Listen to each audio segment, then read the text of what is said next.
Quand ça va pas bien, tu pourrais au moins penser à quand ça va Méfie-toi, t'es filmé. Et il n'y a pas plus vicieuse, plus capricieuse qu'une émotion trop heureuse. Quand ça va pas bien, tu pourrais au moins penser à ceux qui vont bien. Et quand ça va bien, ne te précipite pas à te réjouir de rien. Quand ça va pas bien, tu pourrais au moins penser à ceux qui vont bien.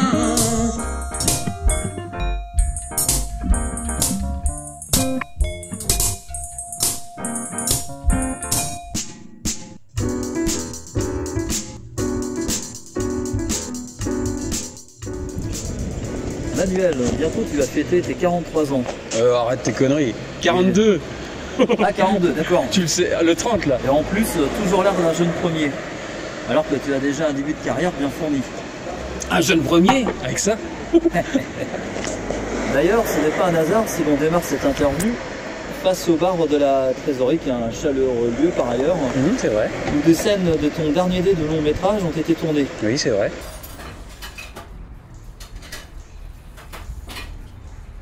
Tu dis à la même heure, c'est à la seconde près. À la seconde, comme tu dis, oui. Je me mets à la fenêtre de la cuisine, j'attends. La trotteuse de l'horloge arrivant à 55, puis 56. Là, je compte 4 secondes en ne regardant plus l'horloge. Et je vois le mec arriver, surgissant de la rue adjacente. Il prend toujours place derrière mes marbres, puis le fixe. Ça fait longtemps, au moins 10 jours, je comprends pas. Ah oui, c'est perturbant ça. Oui, c'est Camilla qui me l'avait fait remarquer. Parce que ça a commencé juste après que j'en ai la garde. Tu te souviens le mec de 8h pile chaque matin? Oui, non. Ah oui, je me souviens. Ouais. C'est pas du tout l'arbre qu'il regardait. Tu dois te demander pourquoi. C'est les chaussettes de Camilla qu'il regardait. Regardez les chaussettes de Camilla. Arrête. Si je te jure, c'est juste que il regardait pas l'arbre, c'est juste que la branche qu'il avait choisi de fixer était juste dans le même axe de vision que mon appart. C'est quoi ce mec? Attends, il y a toute une histoire parce que tu ne connais pas l'histoire de la gamine. Alors le titre du film, c'est Le présent ne repasse pas, mais le passé se représente pour les personnes qui ne l'auraient pas vu. Or ta première interview, qui revient sur tes graines artistiques développées très jeunes, s'intitulait Passé et présent. Une de tes chansons, autrement, rappelle le bonheur d'avant, le temps des boîtes. Ouais, bah yeah. Et comment ces marqueurs temporels, passé, présent, t'influencent-ils? Parce que moi j'ai toujours été un nostalgique, un passéiste même, le mot exact. Parce que nostalgie, tu peux être nostalgique géographiquement, regretter un pays, une contrée, enfin. Et moi j'ai toujours attribué la nostalgie à l'aspect chronologique. Donc la nostalgie du passé. C'est pour ça que je me définis plutôt passéiste. Voilà. Mais ça m'a souvent perdu d'ailleurs. Parce que ça m'a peut-être empêché des fois de me construire, enfin, de me projeter dans l'avenir d'une manière saine, dans la mesure où j'ai toujours pris le passé comme référence pour retourner dans les mêmes boîtes qu'avant, pour peut-être pas pour avoir les mêmes nanas qu'avant, mais pour un peu c'était pas loin, tu vois. La nostalgie me fait volontiers retourner dans les mêmes endroits. Donc le passé a toujours été prédominant. D'accord. Le film, dis-moi, a été réalisé à l'aide de caméras de téléphone mobile. Alors le minuscule budget de ta boîte, c'est la distrib. T'oblige à être inventif avec les ressources à ta disposition, à ne pas rétribuer tes acteurs, entre autres. Ah oui, ça j'en ai un peu honte, mais... C'est une marque de fabrique, on peut dire, Manuel Ferret, mais qui colore de quelle façon tes films, équipes, ça t'amène à penser tes films comment? Et pour cause, c'est-à-dire c'est toujours le même problème, quand on a moins de moyens, on force sur, on n'aime pas naturellement l'imaginaire, alors là il vit, il se développe. Et moi de toute façon j'ai toujours eu des idées. Donc les mettre en application avec peu ou pas de... Enfin, peu ou beaucoup d'argent, la motivation elle est là, mais je crois que quand on n'a pas d'argent, Ou peu. En tout cas, pas une production pignon sur rue. Alors là, justement, on se débrouille avec ce qu'on a. Tu sais, c'est comme les jours de fin de mois, ma chanson. Donc, les recettes sont nées de rien parce que justement, il faut faire les ce qu'on a. Alors, on rate les buffets. Et donc là, pour le cinéma, c'est pareil. J'aime les fins de mois, les jours de misère, où rien ne se perd, les jours de fin de mois. Moi, ça me réussit car je me désapplique. Si t'as du pain qui sert assis, alors fais-le se relever. Des emiettes, le buffet, ça sera. Et pour conclure là, ce début d'interview, Oui. Si on parle de présent, de passé, comme je l'ai rappelé pour ta première interview là, Oui. passé, présent, le dernier film. Et le futur, quelle place il occupe dans tes pensées, là, les œuvres futures? Peux-tu nous en dire un peu plus? Oui, alors de toute façon, je fonctionne à peu près tous les jours, toutes les années pareil. C'est-à-dire, premier semestre, je fais à peu près 3 chansons. Et puis, de plus en plus, ça sera comme ça. Mais j'ai remarqué qu'en première partie d'année, je fais des chansons. Milieu de l'année, des tournages d'anciennes et des nouvelles. Donc des tournages chansons avec les potes, acteurs pour l'occasion, figurants. Ou des clips, mais là c'est comme un petit film, c'est compliqué, ça met des semaines. Donc ça c'est juillet, et puis au mois d'août, fin août, d'écriture jusqu'en septembre d'une idée. Et octobre, alors puis sollicitation, alors j'ameute les autres, les uns et les autres, pour voir qui sera disponible. Et là en fonction, j'écris les personnages. Et en octobre, je fais les scripts avec ma machine à écrire à l'ancienne. Et puis je mets des couleurs, enfin bref, voilà, ça y est, je rentre dans les détails. Faut toujours que je m'égare de toute façon. Ouais, et puis voilà, pour finir l'année, donc les chansons qui ont été créées au premier semestre de l'année en cours serviraient de futures bandes originales du film. Et j'ajoute des anciennes des fois. Là, dis-moi, lorsqu'on va passer un extrait de l'une de tes dernières chansons, Je ne suis la star que de mon propre monde, c'est ça, l'époque de Narcissique. Ouais. Et comme tu as quand même un créateur, pas qu'un simple réalisateur, parce que tu es compositeur, réalisateur, parolier, tu écris tout en fait. Oui, bah oui, multi. Quelque part, d'être la star que de ton propre monde, penses-tu que ça pourrait justement être un univers qui soit pas, on va dire, aussi accessible que tu le souhaiterais pour ton public? Justement. C'est vraiment oui. c'est tourné sur toi. Oui. Vraiment particulier. Ah non, mais oui, c'est un monde à part là. Hein. Et pourquoi donc je suis la star que de mon propre monde? Parce que je voulais, il y a un double motif. Je voulais à la fois faire ressortir que je suis narcissique, enfin j'ai un côté narcissique évident là, de toute façon là je peux pas tricher, ça c'est sûr, mais et je voulais parallèlement démontrer qu'en fait je suis aussi dans le courant de l'époque qui le prône largement, ça, le narcissisme. En fait c'est un peu nous tous là avec les selfies. Donc c'était une manière aussi de me décharger du monopole du narcissisme. Je ne suis la star que de mon monde, mais sous-titré époque de narcissique. Parce que ça veut dire, voilà, beaucoup à notre époque pourraient le dire ça. Et qu'est-ce qui parle aux gens dans une chanson? C'est qu'ils pourraient s'approprier les paroles, que ça leur parle, mais que ça leur parle parce que je les décharge d'une parole qui les permet de s'exprimer en écoutant ma chanson. Voilà. Au lieu de l'illusion où je vois que sont pour moi ces regards à la ronde.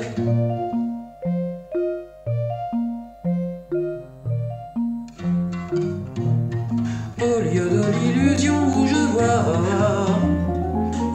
ces regards sont pour moi. Il me faudra réaliser que dans cette journée inféconde, je ne suis la star que de mon monde. Je ne suis la star que de mon monde. Bah écoute, là on va passer voir Cédric Gaudier, donc cela était les premiers pas d'acteur, pour l'interroger sur cette aventure filmesque. D'accord. Un peu presque entre copains, parce qu'on voit beaucoup de complicité rejaillir entre certains personnages à l'écran. Oui. Donc savoir vraiment qu'est-ce qu'il en tire de cette expérience d'acteur dans ton univers. Donc on va aller le voir tout de suite. Acteur coopératif. Voilà, on va le voir tout de suite. Faire un petit aparté avec lui pour un retour justement sur ta personne et sur le dernier long métrage. D'accord, ok. Voilà. Merci.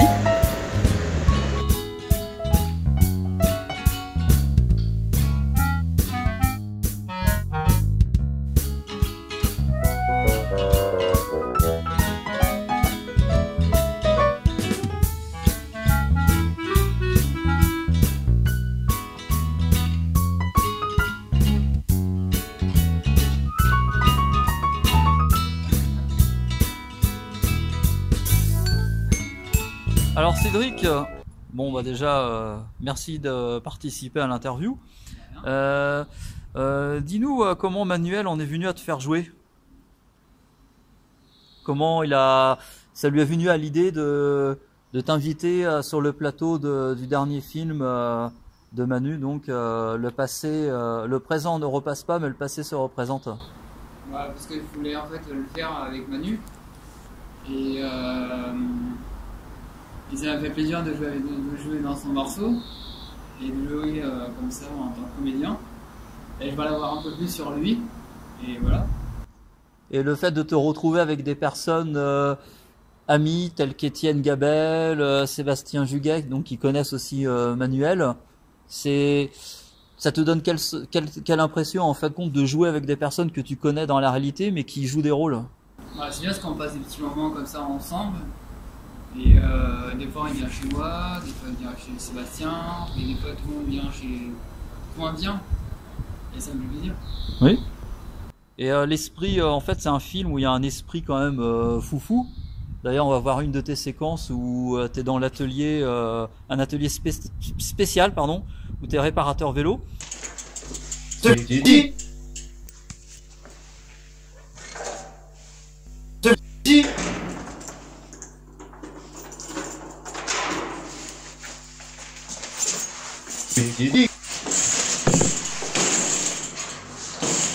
Qu'est-ce qui s'est passé? C'est rien, c'est mon chien. C'est quoi comme méchant? Hein, c'est un bichon grisé. C'est ma gueule? Oui, j'aime pas le casse-piole. Vous êtes malade ou quoi? Quand elle fait de la menuiserie, faut bien utiliser ta gueule. Des chutes, quoi. Quand elle fait de la menuiserie, faut bien utiliser des chutes. Et ta gueule. Des chutes, ta gueule, quoi. Vous êtes malade ou quoi? Qu'est-ce qui s'est passé? Et en même temps, ça traite de sujets délicats tels que l'attirance donc d'un cadra, bon, l'âge de Manuel, donc pour une jeunette. Et ce mélange un peu des genres, esprit foufou, sujet, on va dire de société, mais un peu tabou aujourd'hui dans notre dans l'actualité. Ça te choque ou ça te gêne pas en fait que Manuel aborde? Ça choque un petit peu, mais après c'est comme ça. Après c'est comme ça. Après du moment que ça va plus loin, après voilà. Parce que c'est traité de façon percutante. Oui. Mais bien quoi. Mais bien quand même. D'accord. Une des élèves que je venais de déposer chez ses parents s'était jetée sur moi. Enfin, façon de dire. J'aurais pu la repousser en tout cas. Non, justement, mais attends. Non, parce que mon erreur, c'est que, comme je la trouvais mignonne et que j'étais célibataire, mais, non, justement, j'ai pas résisté. Si, j'avoue que Si, j'avais eu largement le temps. Bref, elle m'a embrassé. Mais le pire, c'est que c'était juste avant que je ne décidasse de quitter la boîte. Parce que justement, je commençais par être envahi par des pensées envers elle, de plus en plus. En plus, je sais pas ce qui lui a pris ce jour-là, car en général, elle parlait pas trop, on n'avait pas trop d'affinité. Sauf des fois, il lui arrivait de parler beaucoup. C'était tout ou rien. Mais c'est surtout quand elle m'a prétendu envisagé de me donner une lettre, que là, j'avais plus du tout envie de quitter l'entreprise. Et pourtant, je sentais de plus en plus que je devais. Et est-ce que ça te redirait de ce que tu as aussi joué dans des clips de Manu, de refaire un film avec lui? Ça me faudra pas de travail. Et ça t'a donné des envies de comédie par la suite? Par la suite. D'accord. Merci à toi, Cédric.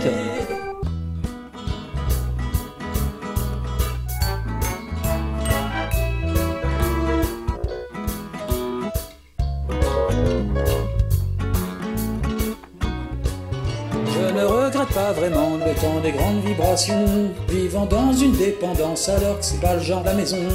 C'était bien la peine d'avoir cet âge-là et de se gâcher la vie pour des larmes de joie qui tournent à celle de la mélancolie. J'aime bien l'amour pour les autres. Quand tu regardes bien, même les jours ça file droit, quand y a pas de problème, ce n'est encore pas assez. Il y a toujours un soir où tu finis par les rappeler. L'amour pour les autres, un jour ça file droit.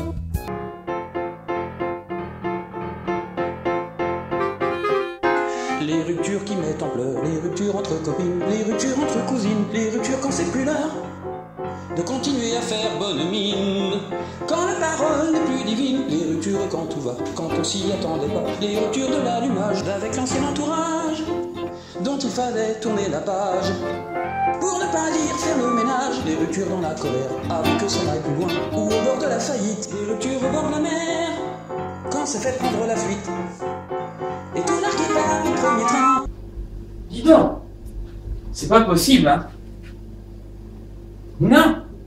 Oh là là, y a plus rien même.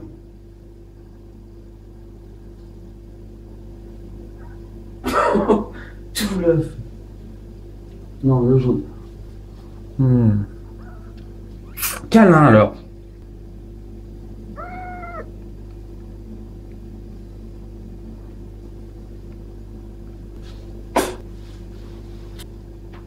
Je me sens tout de suite plus à l'aise pour l'émission.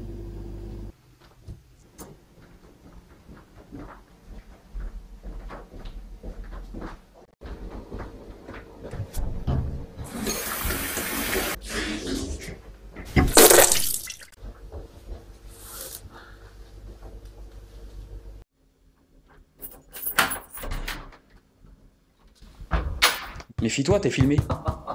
Tu sais bien que je suis un spécialiste des phrases à l'imbécile.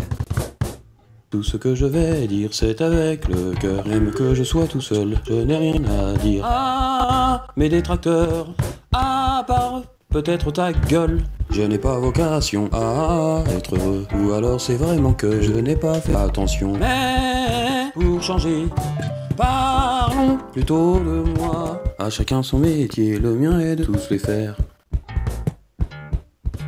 Je ne sais pas ce que je vais faire. Et je ne sais même pas si je vais le faire. Alors pour ne pas me complaire dans ce climat austère, comme pour me dédommager de tout ce qui me fait râler. Alors pour ne pas me complaire dans cet état d'âme hostile, je fais des phrases à l'imbécile. Oui Manu, je passais à te voir. Ce qui m'intéressait, c'est que dans ton chez-toi, il y a des dessins, dont celui de Camille Lia. Camille Lia. Oui, qu'on voit donc dans le dernier long métrage. Le présent ne repasse pas, mais le passé se représente. Hein. Oui. Bon, c'est quand même un personnage clé pour comprendre le film, même si en fait on ne le voit qu'en portrait. Parce que c'est un personnage fictif. Voilà, enfin évoqué seulement. Évoqué, donc... J'avais pas l'actrice. Et ce que je trouvais intéressant, justement, c'est que tu as créé ton personnage donc par dessin, et aussi par l'histoire, parce qu'on en apprend sur elle, sur son passé, sans vouloir en dévoiler de trop au spectateur, hein, pour lui laisser un peu la surprise. Voilà. Mais au travers de ce personnage, donc on voit à l'image, on ressent quelque chose, sans parler du charme du visage, parce qu'on sent que tu as vraiment un bon coup de crayon. D'ailleurs, on passera un extrait du film, on te voit rentrer dans une chambre, justement de la chambre de la petite que tu gardes, avec des dessins, on va dire, osés d'elle. Bon, Elle est vraiment pas bien, elle.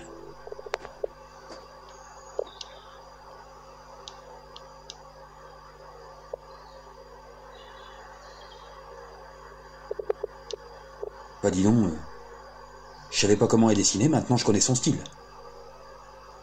Si le père y voit ça, bon elle est vraiment pas bien, elle.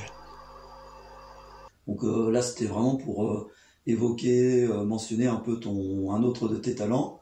On connaît moins l'artistique par peinture, dessin, mais à travers ce personnage, donc j'ai bien ressenti qu'il y avait un côté dans son regard, comme quelque chose de lointain. Et quelque part, est-ce que ce côté un peu dans le regard lointain, rêveur, songeur, est-ce que t'as pas un peu transposé un peu de ton toi? Parce qu'on sent que t'es Cancer en signe zodiacal, ouais. Un signe plutôt féminin. Oui, enfin sensible, les signes d'eau, oui. Est-ce que t'as pas un peu, justement, à travers ce personnage féminin, notamment aussi dans les chansons, mais à travers ce personnage-là, est-ce qu'il n'y a pas un peu de toi quelque part dans le regard, même dans l'expression de la bouche Ah oui. Il y a comme une sorte de distance et de présence. Ah bah oui, hein, ça c'est t'as visé juste, parce que c'est ce qu'on appelle un transfert en psychanalyse et t'as visé juste. À la limite t'as tout dit et c'est sûr, là il y a moi enfant en fait. Surtout que moi, si on regarde des photos de l'époque, quand même, enfin j'avais un côté fille clairement déjà.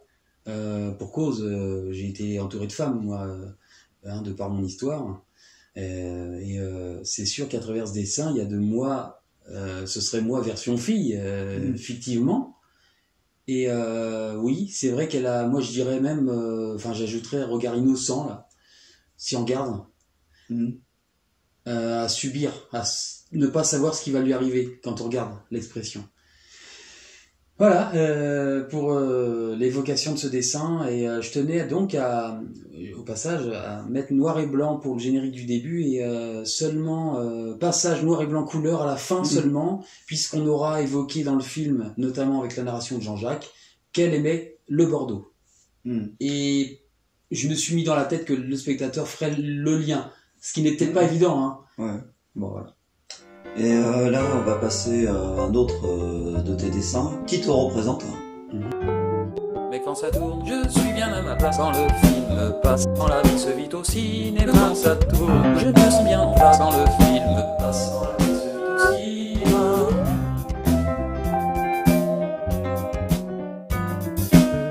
Je suis bien à ma place quand le film passe. Que la vie se vit au cinéma. Je suis bien à ma place quand le film passe. Que la vie se vit au cinéma.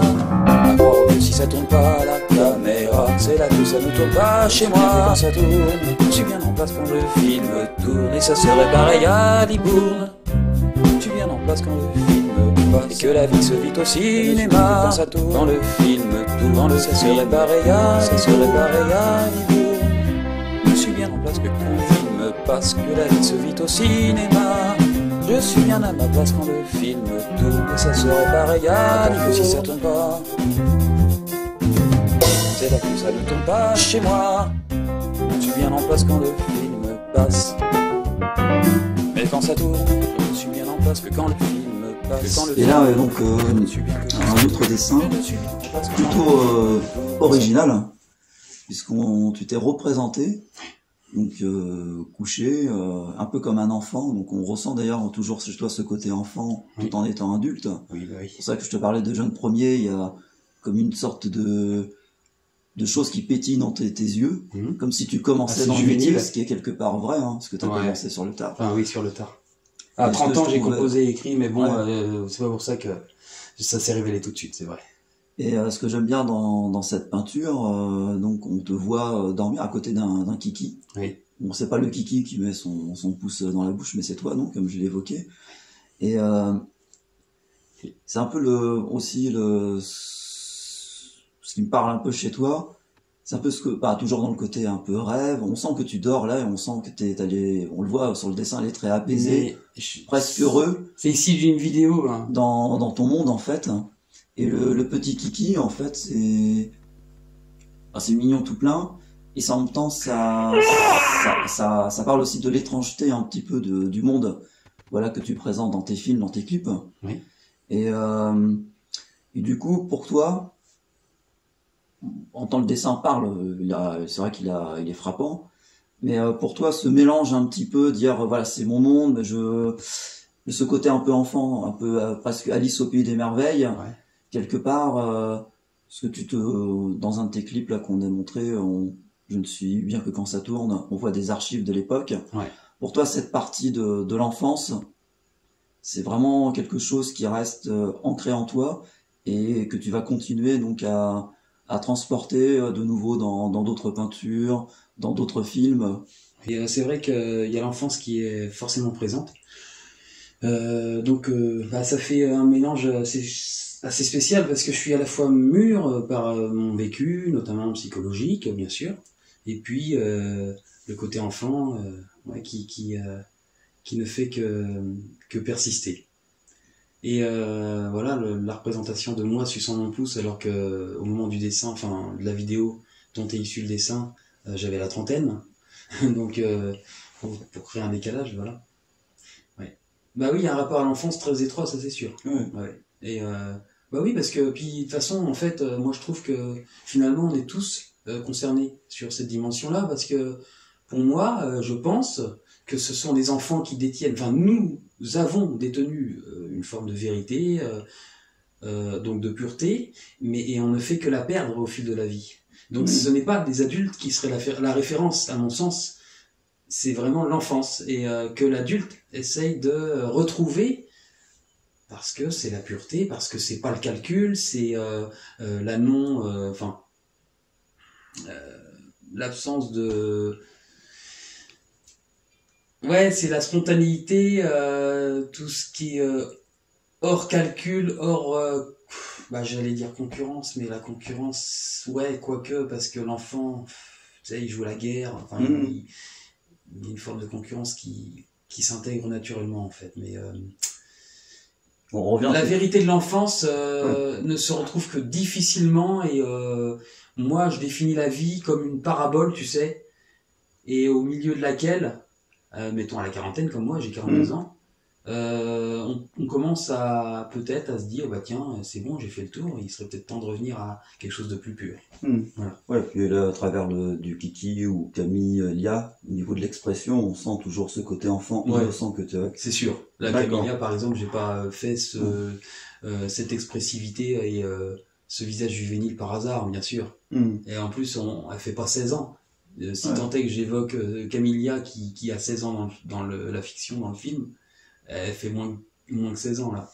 D'accord. Bon je te remercie là pour t'être confié sur ces dessins. Oui. Et écoute, on va continuer à explorer un peu ta psyché au travers d'autres extraits de films, de musique et d'interviews auprès des personnes de ton entourage artistique proche.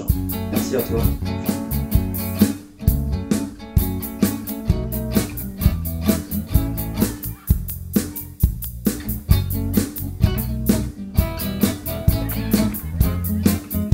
Méfie-toi, t'es filmé.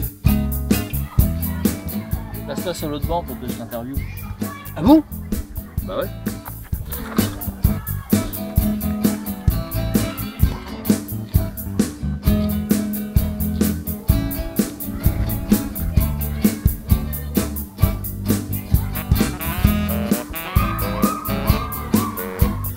Alors Étienne, là on a vu Cédric à l'instant, que tu connais bien, c'est un ami en commun.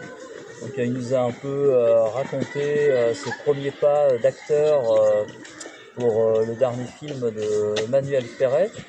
Et déjà moi j'aurais une première question à te poser, qu'est-ce qui définit pour toi en objet Manuel Ferret? Un objet? Quel objet vraiment pour toi tu le rapproches de Manuel Ferret? Des objets Quel objet qu'il adore?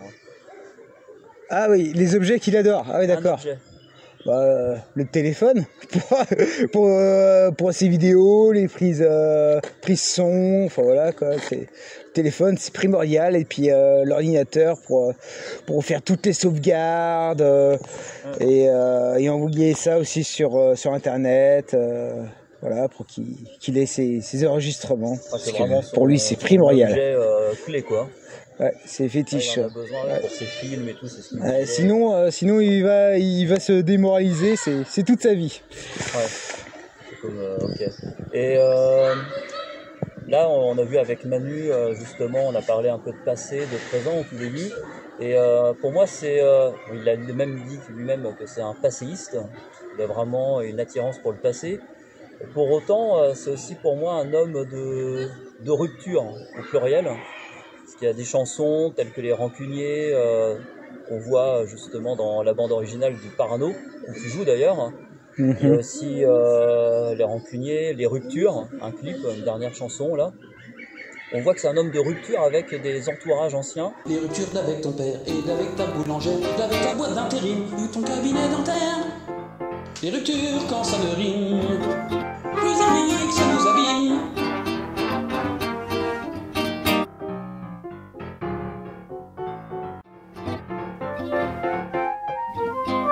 Les ruptures à plein régime, les ruptures en plein scandale, en plein repas familial, les ruptures quand ça ne rime, plus à grand chose non plus. De se voir à la fête de Jésus, les ruptures de joints de culasse, les ruptures un peu brutales, quand tout semblait normal, quand il n'est plus efficace, de raccommoder tant bien que mal, une histoire d'amour ou amicale, les ruptures qui mettent en pleurs, les ruptures entre... Mais pour autant, même s'ils le rompt avec ces personnes du passé, il a quand même de la fidélité pour des gens, comme toi d'ailleurs Étienne, parce qu'on te retrouve dans le Parano, dans l'enfant de la grande retrouvaille, en plus du présent ne repasse pas mais le passé se représente. Et d'où en fin de compte, quel est le point de départ de l'amitié artistique qui a été nouée avec Manuel Ferret, et cette fidélité, comment pour toi tu l'expliques au fil des films, d'où vient cette envie de retourner avec Manuel Ferret? C'est des tournages originaux. Bon, c'est un peu cocasse, avec de l'humour du second degré. Après, moi, ouais, ce qui me donne envie, oui, parce que, oui, c'est original, quoi.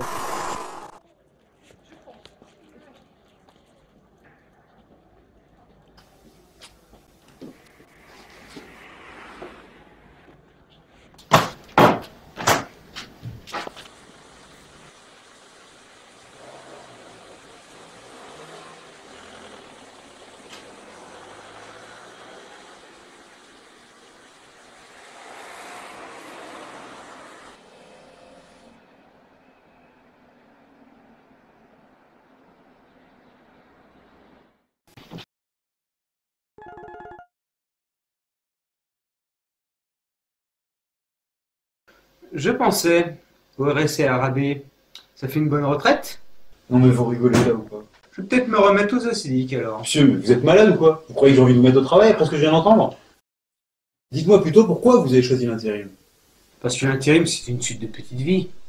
Et par définition, la vie a une fin. J'aime pas ce qui me semble définitif, ça m'angoisse. Enfin non, ça m'angoissera jamais. Parce qu'il est hors de question de vraiment rester. Les potes, ils me font marrer.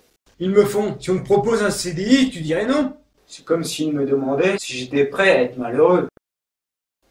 Alors, c'est quand? C'est quand, quoi? Ça commence quand? Alors, il est sympa au moins le boss.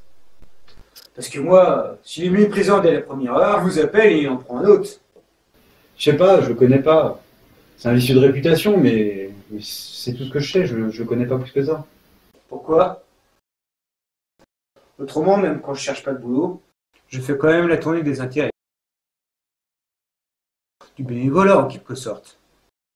Comment ça? Je leur parle en leur faisant croire que je cherche du boulot en jardinage. J'entretiens leur bagou commercial. Comme ça ils s'entraînent.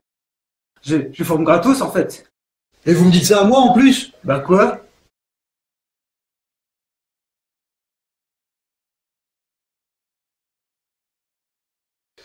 Alors ça vient!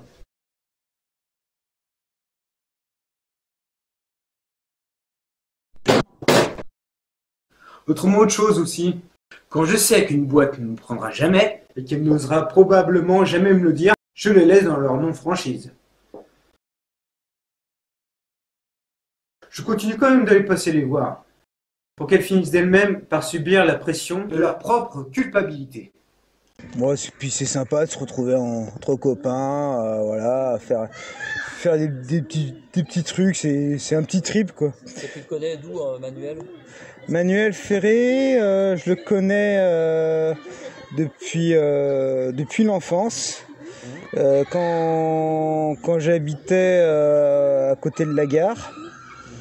Donc c'est d'abord un ami à mon frère aîné. Donc je connaissais,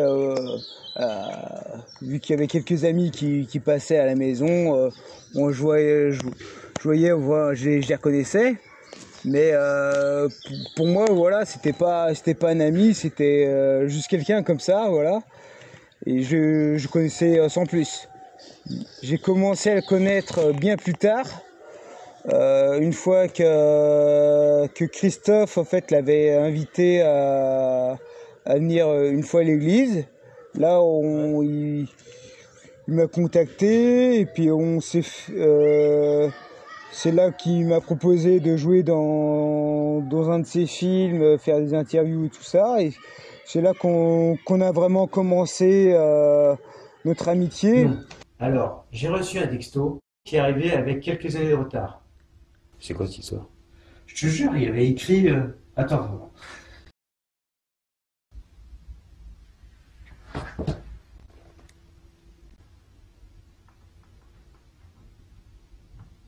Ah oui, 2005, il y a du retard, oui. Enceinte. C'est une ex à toi?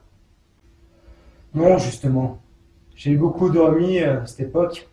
Oui, près de la gare. Mais non, si tu ne t'en souviens pas, tu vivais pas exactement comme un moine à l'époque. Tu te rends compte que si c'est bien adressé à toi, tu as probablement un enfant de 11 ans. J'en suis malade. Attends, est-ce que c'est pas des conneries? Est-ce que c'est pas une erreur? Il y a plein de paramètres. Est-ce qu'elle vient pas te réclamer maintenant de l'argent? Tu vois? Je me souviens avoir entendu aux infos une histoire similaire. Un courrier postal, une lettre d'amour qui était arrivée avec un demi-siècle de retard. Donc datant de la guerre, probablement. Mais la version moderne, je la connaissais pas. Ouais, ça se retraduit bien à l'écran et comme je sais que aussi tu as fait l'acteur du théâtre, tu parlais d'église d'ailleurs, tu as fait du théâtre, donc on sent que tu es habitué quand même à l'écran et tu as souvent des rôles principaux. D'ailleurs, dans le dernier film, tu es un peu le protagoniste principal. Et comment toi tu juges, au travers des films où tu as joué avec Manu, dans ces films ainsi que dans les clips, comment tu juges un peu l'évolution artistique de Manuel Ferré, des débuts jusqu'à aujourd'hui? Qu'est-ce qui change pour toi? Qu'est-ce que tu trouves de différent? Par exemple au niveau des musiques aujourd'hui, par rapport à celle d'avant, par rapport à la façon d'écrire aussi ses scénarios, est-ce qu'il a progressé sur certains points? Je suis pas super attentif aux détails de tout ce qu'il fait, mais c'est vrai qu'il y a du progrès par rapport au début. Il est plus consciencieux au niveau de ses images, de sa prise son, d'éviter de faire trop de prises courtes, faire des saccades d'images qui fatiguent beaucoup les yeux. Aujourd'hui je me sens bien, mais je sais que ça dure jamais. J'ai pas hâte d'être à demain, j'appréhende car je sais par rapport à aujourd'hui que je serai déjà moins bien. Si bien que j'ai déjà envie que ça aille mieux après-demain. Dans tous les cas t'as pas le choix, on ne gagne pas à chaque fois. Ça fait comme les cotons-tiges, comment veux-tu que l'on pige? T'en as 3 quand on prend 2, alors pour en avoir 2 tu te dis je vais en prendre qu'un. Et finalement t'en as qu'un. On n'est pas là pour être heureux. On est là pour faire des heureux. Et tant mieux si ça rend heureux. On n'est pas là pour être bien. On est là pour faire le bien, et tant mieux si ça nous le rend bien.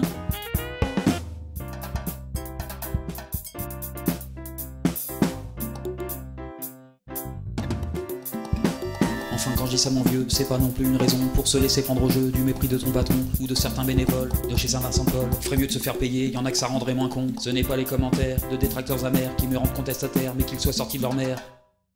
Les moments de plénitude, nous les traversons encore, c'est devenu une habitude, alors qu'hier soir encore, voilà que tu aimais tout le monde, ce matin il n'y a plus rien, et voilà que dans le monde tu n'es plus sensible à rien.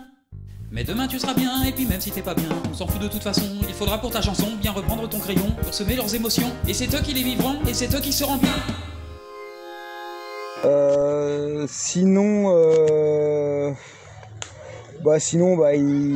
Il a fabriqué aussi lui-même plein d'accessoires comme ce micro caché, voilà, comme les portes caméra, système D, tout en, je me rappelle plus la matière, mais c'est très, c'est du système D, mais bien développé quand même. Et là, je t'invite à justement, c'est l'interview quand même de Manuel Ferret, de pouvoir vous confronter tous les deux, donc vous réunir. Donc je t'invite à te lever et à le rejoindre, il est pas loin d'ici. D'accord. Je suis. Que je change de chemise, que je change de coupe, parce que ça frise, ce n'est pas un scoop. Alors pourtant, qu'est-ce qui me fait croire à autant de regards à la ronde? Je ne suis la star que de mon monde. Alors Étienne, tu viens de découvrir en exclusivité un premier tournage en direct à l'extérieur. Donc on est au Parc du Pin de la dernière chanson de Manu. Je ne suis la star que de mon monde et pas de mon propre monde. J'avais rajouté ça au début. Et puis dis-moi justement, on voit que Manu, j'ai regardé pas mal de ses clips, il aime tourner dans différents lieux. Donc t'en as l'habitude, que ce soit des parcs ou même des cafés. D'ailleurs les cafés, ça revient assez souvent comme sujet dans ses clips.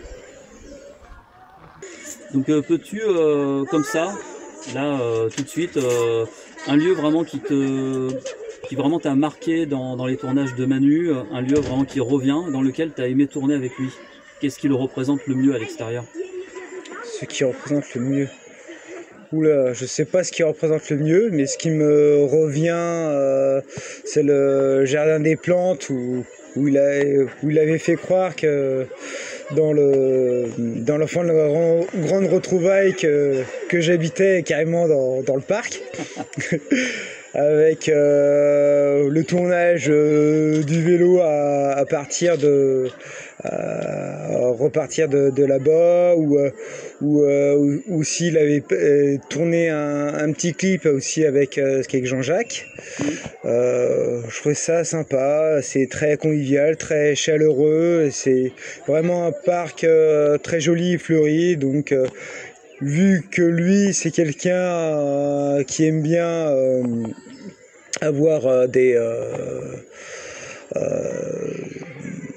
lieux un petit peu changeants, très un peu colorés, enfin voilà, aussi bien à l'extérieur qu'à l'intérieur. Donc pour l'extérieur, tous les parcs, à l'intérieur, soit chez les acteurs, ou soit les bars, pour ceux qui veuillent bien qu'on tourne, quoi. Donc c'est vraiment des lieux, très facile, quoi. Ce que je voulais dire tout à l'heure, qu'est-ce qui le représente le mieux, c'est vraiment des lieux authentiques. Donc c'est vraiment dans la nature même de Manu qui se veut vraiment naturel, quoi. Au plus proche, on va dire, des choses de la vie. Oui, il espère de faire les choses les plus authentiques, même si des fois, dans certains clips où il retouche tout chez lui, en fait, pour faire des cadrages spéciaux, pour faire des retouches images, et je me dis, waouh, c'est vraiment du travail d'artiste, mais c'est pas mal, donc c'est bien travaillé, même si c'est de la structure maison, toutes les retouches. D'accord. Et qu'est-ce que tu as pensé là des premières paroles de sa dernière chanson?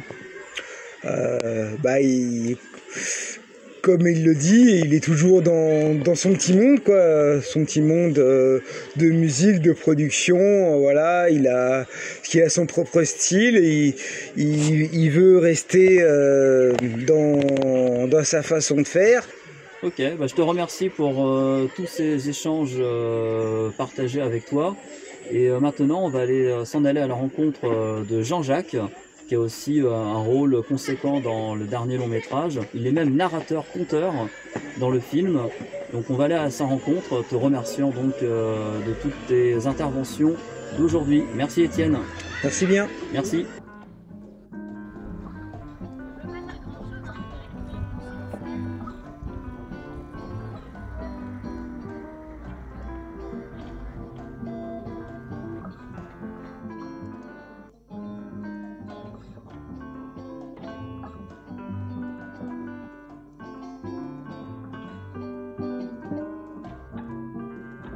Méfie-toi, t'es filmé.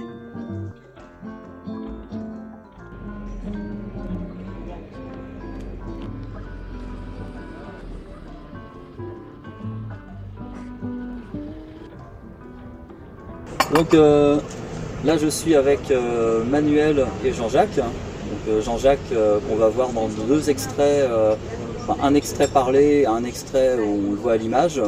Donc tiré toujours du présent ne repasse pas mais le passé se représente. Et donc là j'avais donc idée de vous réunir assez tôt en fait, puisqu'il est quand même 9h30. Parce que comme tu sais Jean-Jacques, Manuel c'est un hyperactif. Dès Potron Minet il se lève, voire des fois il est levé dès 4h du matin, il est dans ses mixages, productions. Et je voulais avoir justement déjà ton opinion sur cette hyperactivité de Manuel. Oui, ben, je m'en suis rendu compte déjà, parce qu'en fait, bien souvent des SMS qui sont à 4h du matin, oui, je reçois ça. Enfin, j'y réponds pas, parce que moi, il est éteint.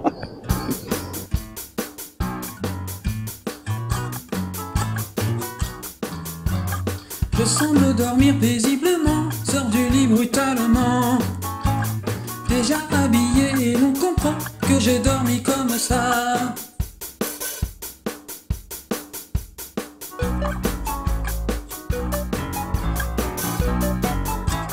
J'ouvre les stores et comme souvent, ils ne tiennent pas.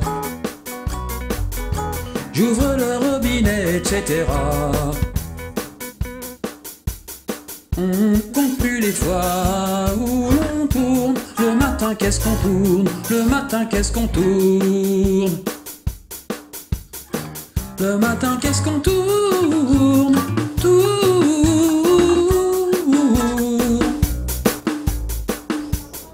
Et quel a été justement, moi j'ai remarqué par rapport à Étienne, par rapport à Cédric, on sent tout de suite que dès que Manuel fait tourner quelqu'un, c'est des personnes amies comme toi, vous connaissez de longue date avec Manu, tout de suite j'ai vu qu'avec Étienne et Cédric il y avait une forme de complicité immédiate, d'entente, qui fait que tout de suite ça accroche. Ouais, d'ailleurs.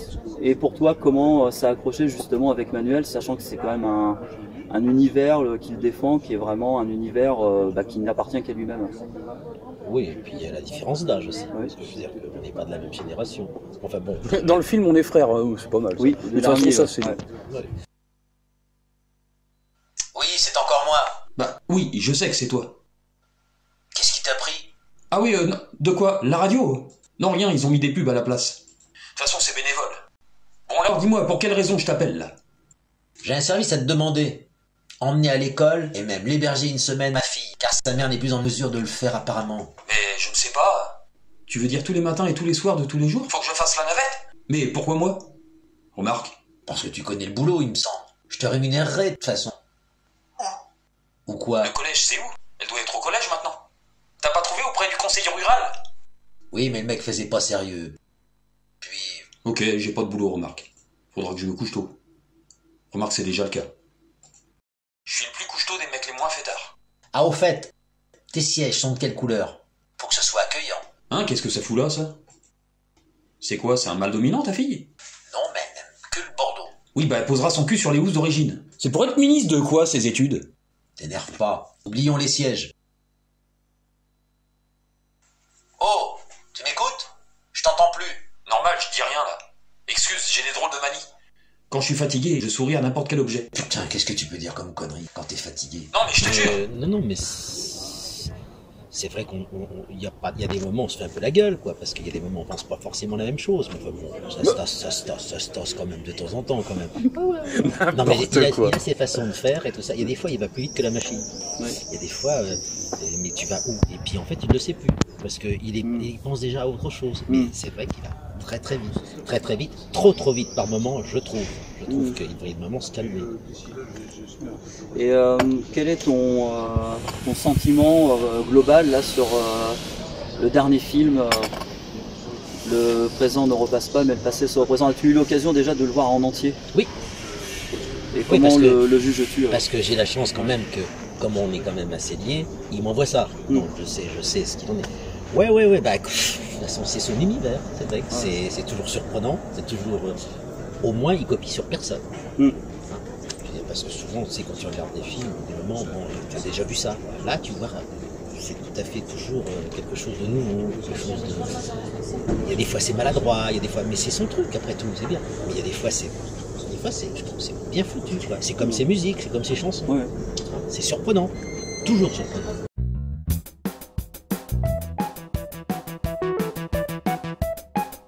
Un jour plutôt normal. Un jour que déjà, je ne fis rien du tout. Que soudain tout à coup, il ne se passa rien de spécial. Alors soudain, j'ai réfléchi, et puis enfin, j'ai rien compris. Alors soudain, j'ai rien compris. Un jour j'ai rien compris, un jour j'ai rien. Un jour j'ai compris, enfin rien. J'ai rien pigé, compris nada. Je pige que dalle, j'imprime que chi. C'est Ichiban, j'ai rien pigé, j'ai entrave chi.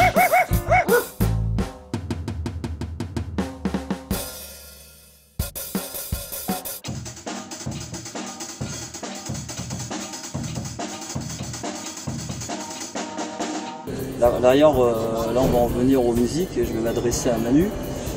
Tu as fait donc chanter Jean-Jacques dans le Parano, les désœuvrés. Le désœuvré, ouais. Quel déveine aux autres que j'amène tout autour de moi, de ma paranoïa.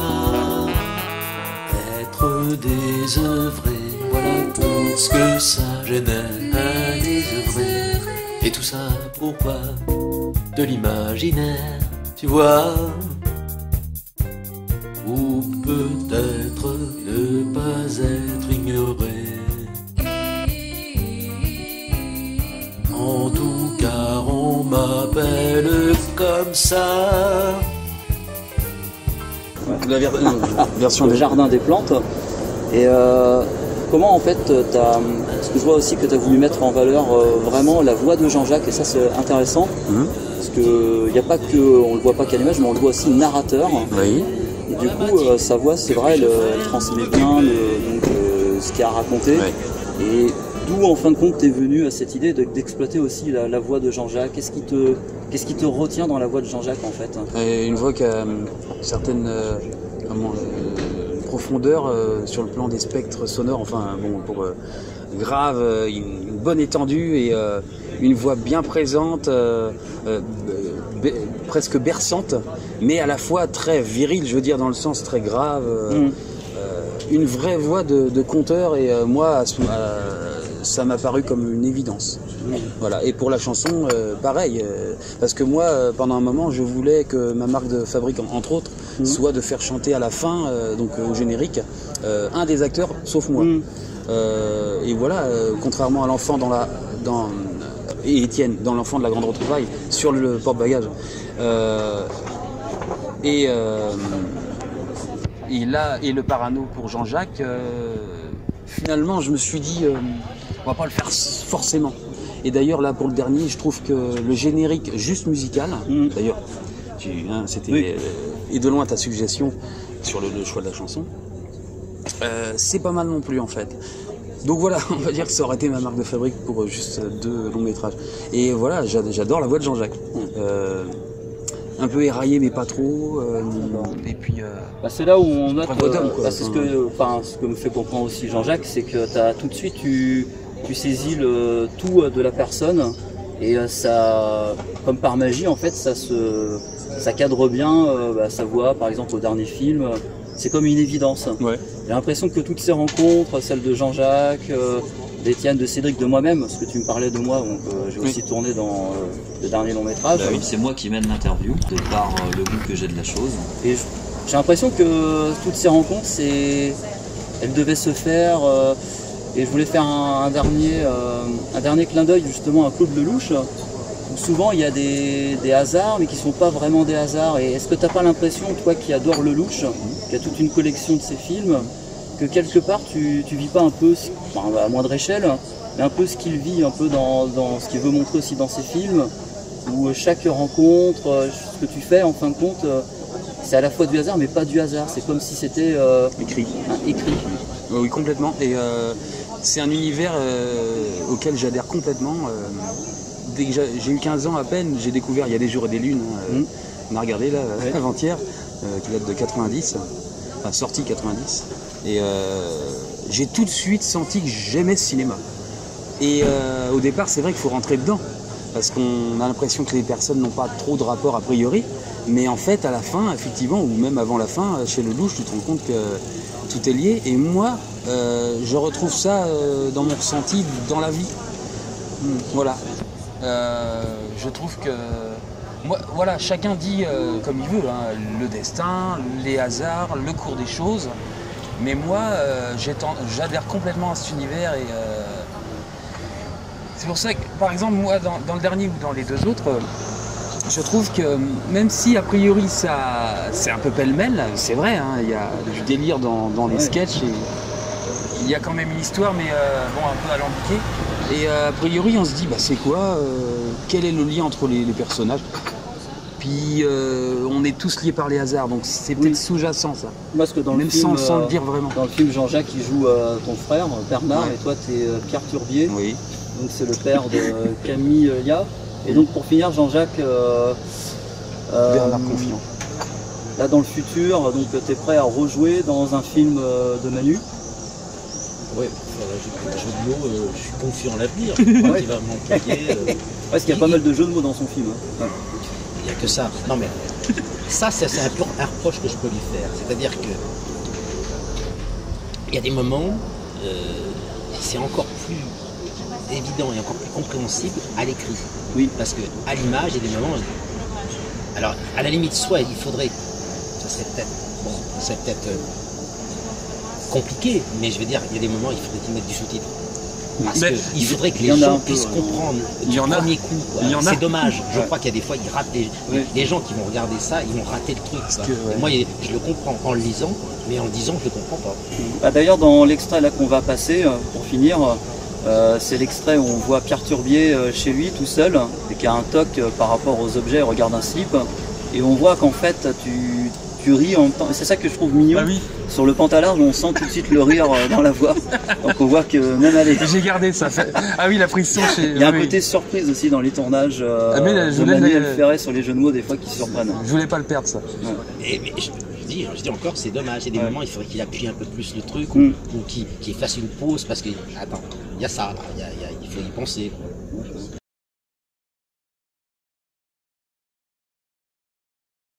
Avant de partir pour se rendre chez sa couturière, Madame Gauthier, de son prénom Malfa, pour faire élargir son pantalon, et non pas pour faire allonger son pantalarge, Pierre Turbier se livre à un drôle de comportement qui le laisse s'afficher en train de sourire à un objet. En effet, il est aux prises d'un léger trouble psy tout à fait étrange, qui le pousse à adopter des parades afin d'être sûr de ne pas oublier de faire quelque chose d'important. Ce qui se produit à présent, et pour cause, celle de son slip. En maintenant son sourire à destination de son slip, il se sent en sécurité, car il est sûr de ne pas oublier de l'enfiler. Ça peut paraître bizarre, mais s'il y a une action précédant son départ du domicile qu'il ne voudrait surtout pas oublier de faire, c'est surtout de mettre son slip. Alors il préfère encore continuer de sourire à des objets. De toute façon, il vit seul, plutôt que de mettre quelque chose d'important. Bon bah je te remercie Jean-Jacques, et puis bah donc je vous dis à la prochaine pour un futur film de Manuel. Merci à vous. Aimerait-elle désormais toute le même standard? C'est à croire que je me suis d'entrée gouré de ré incarnation. Pourtant tu sais mon attention, c'est ma force. Surtout qu'avec un voyou, ça se finit en divorce. Ce soir je voudrais te parler des autres femmes. Pourquoi ne voit-elle pas plus loin que le bout de mon âme? Mon amour pourrait leur écrire un programme. Ce soir je voudrais te parler des autres femmes. C'est bien la peine. Alors Manu, on a découvert une chanson qui te tenait à cœur, que tu voulais présenter. Maman, je voudrais te parler des autres femmes. Et moi, ce que j'aimerais, donc, comme tu parles beaucoup de ta mère, ce que je crois savoir, tu as vécu vraiment avec ta mère. Oui. Et j'aimerais que tu t'adresses à elle, là, donc, à la caméra, oui, pour lui dire justement, pas que via un clip, ce que tu veux lui dire à elle, ta propre mère, donc... en lien avec la chanson. En lien avec la chanson, en lien avec ton univers. Maman, c'est simple, c'est-à-dire que j'ai toujours trouvé que nous autres, pas les bad boys justement, hein, mais je suis pas un gentil non plus, mais je suis pas un bad boy.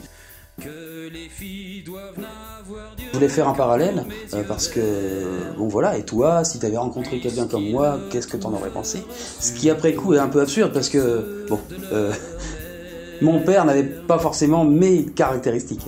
Et ta mère, donc, t'as envie de lui dire quoi par rapport à, surtout sur ton œuvre Eh ben, sur cette œuvre ou sur l'œuvre? Sur ton œuvre en général, comment pour toi elle te voit par rapport à ton personnage artistique, comment elle te juge, comment t'as envie de lui dire aujourd'hui je sais que tu me comprends depuis très peu, vraiment, hein, tu t'es même résigné, bon, à 42 ans, c'est sûr que j'ai encore des rêves artistiques, mais après tout, il y en a qui sont acteurs sur le tard, mais c'est vrai que pour chanteur, c'est peut-être un peu délicat. Mais bon, comme je te l'ai déjà dit, on aura laissé quelque chose grâce à Internet. Ça, c'est pas mal. Parce que bon, quelque part, on vit dans une époque un peu défavorable a priori, parce que comme on est tellement de gens à posséder, à détenir ce matériel et ces moyens de diffusion, on est complètement dans le vague, et puis on évite... on est un petit peu comme tout le monde en train de faire des œuvres et puis de pouvoir les diffuser, mais il faut aussi d'avoir son univers, et moi je pense que je suis assez singulier. Et oui, l'autre partie donc c'était que c'est quand même plus facile qu'avant, parce que jusque dans les années 90, si tu passais pas à la télé, tu ne t'illustrais pas par ton œuvre, et grâce à Internet on aura au moins laissé quelque chose. Merci Manuel donc pour le message adressé à ta maman, donc ça lui fera une surprise dans l'interview.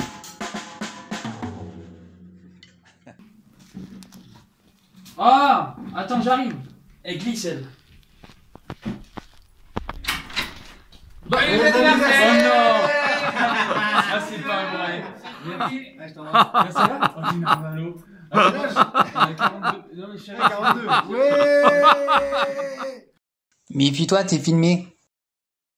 Tu vas bien? Ouais. La forme? Ouais. Alors moi je savais qu'il y avait Cédric, donc je suis pas surpris, je suis désolé, mais je suis surpris quand même. Faisable l'amour.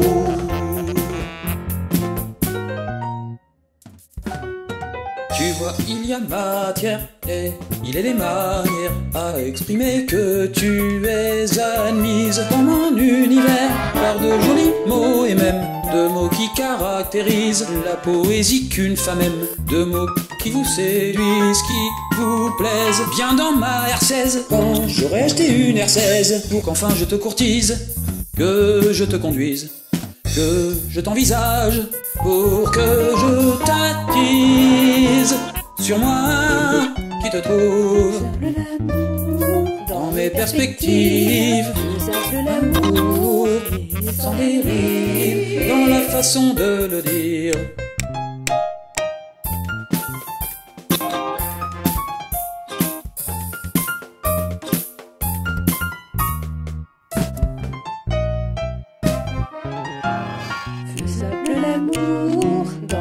perspectives, faisable l'amour et sans délire.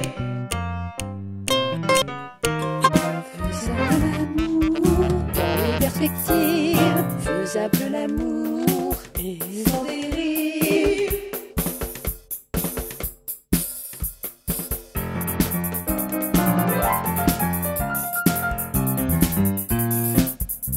Plutôt faisable l'amour.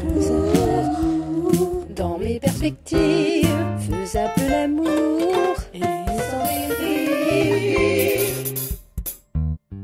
Vraiment très faisable l'amour. Vraiment faisable l'amour.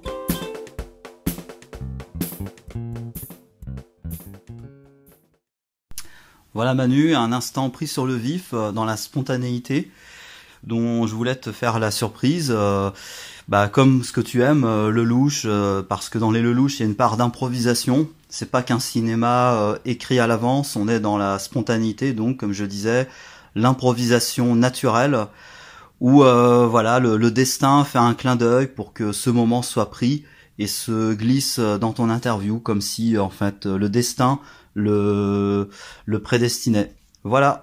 Donc c'était la fin de cette interview que je souhaite la plus exhaustive possible pour retracer les grands pans de ton œuvre et également les facettes multiples de ta personnalité.